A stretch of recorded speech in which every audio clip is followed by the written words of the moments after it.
Come closer, but not too close.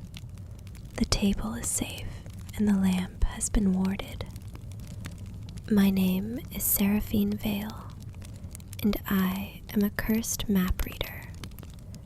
I read paths that do not wish to be found, and routes that rearrange themselves when ignored.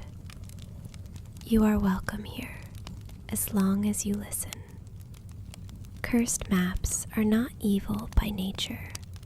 They are misunderstood. Most were created with urgency, fear, or desperation pressed into the ink.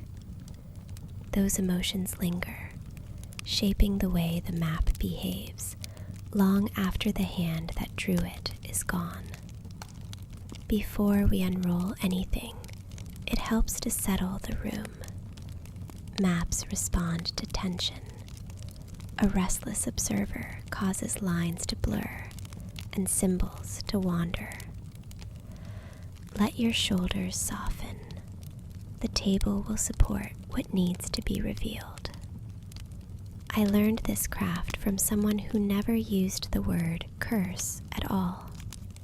She called them stubborn maps. That always felt more accurate. They resist certainty.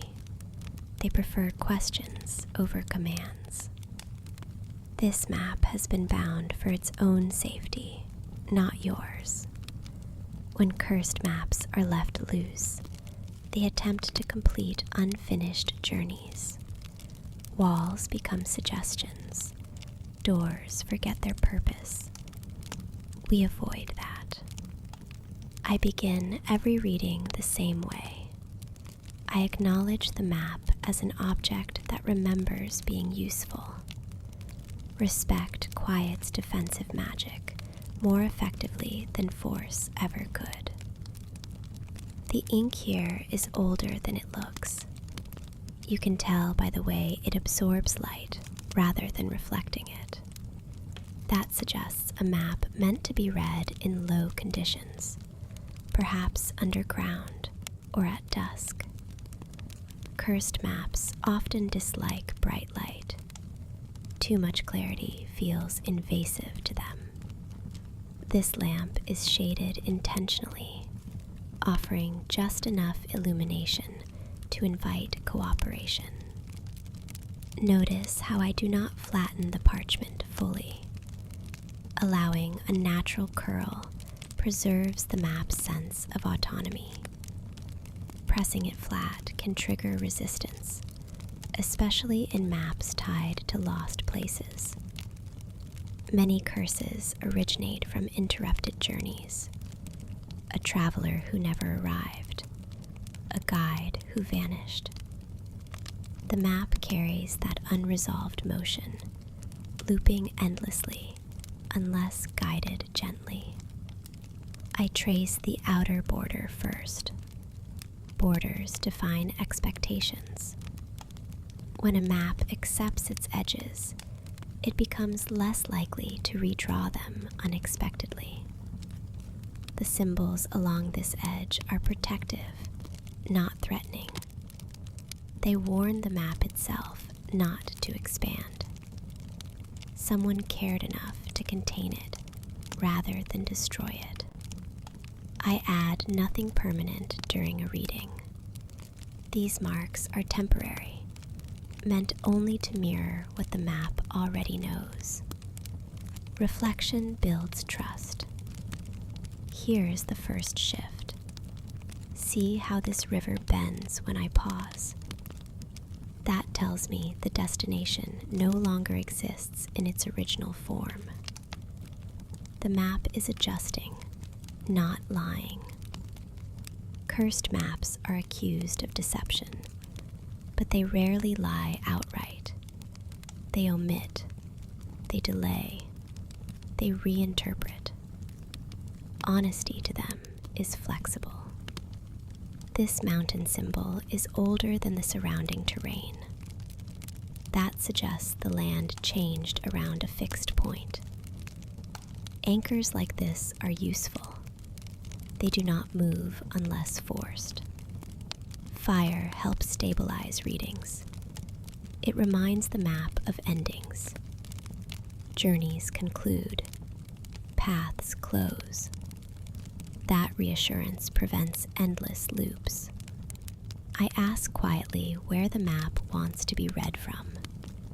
Orientation matters. Some maps prefer north. Others prefer memory. This one prefers proximity. I lean in slightly. The ink deepens.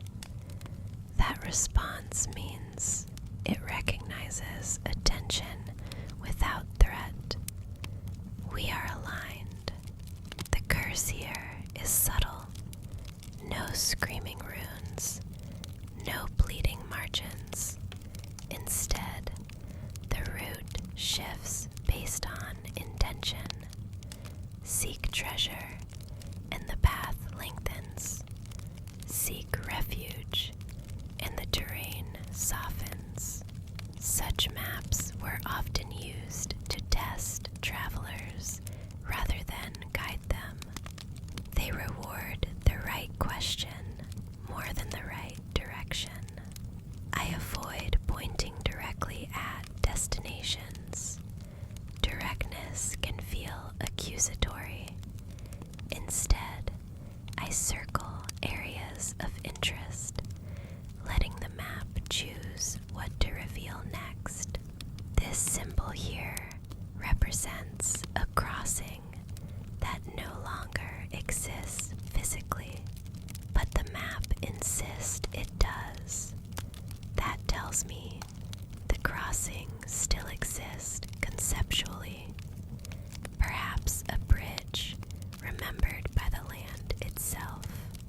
Cursed maps frequently require belief to function. Doubt causes roots to fade.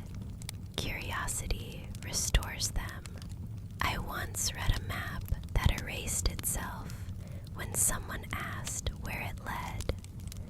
This one is kinder. It responds to patience. The edges have stopped curling. That means the map is settling into the present moment. We can proceed safely. The curse binds the map to repetition. Anyone who follows it without variation will circle endlessly. However, small deviations break the loop. A pause, a rest, a detour taken for no reason at all. This is not a malicious curse. It is protective. It keeps the destination hidden from those who rush. I note the wear patterns. Heavy marks near this region suggest many failed attempts. Fewer marks here suggest success by few. Maps remember footsteps through pressure rather than ink. That is why some paths darken over time. I listen for resonance by placing my palm near the center. There is a faint pull, not strong. That means the map is tired. Tired maps behave unpredictably. They want closure, not completion, but understanding. I speak softly now, not to you, but to the map. I tell it that its work is seen, that its warnings were not ignored. That often soothes agitation. The symbols respond by aligning slightly. That is cooperation. This reading reveals that the curse will not lift. It was designed to endure, but it can be navigated safely with awareness. I would advise anyone using this map to travel with intention, but without obsession. The map punishes fixation. Some curses are lessons written too deeply to erase. They remain as reminders rather than obstacles. As we conclude, I roll the map carefully, following its preferred curve. Ending a reading abruptly can cause after effects. We allow it to rest. The bindings hum softly. That is satisfaction. You may feel a lingering sense of motion. That is normal. Cursed maps leave impressions of possibility. Ground yourself before leaving. Drink water. Look at something ordinary. Maps blur the boundary between here and elsewhere.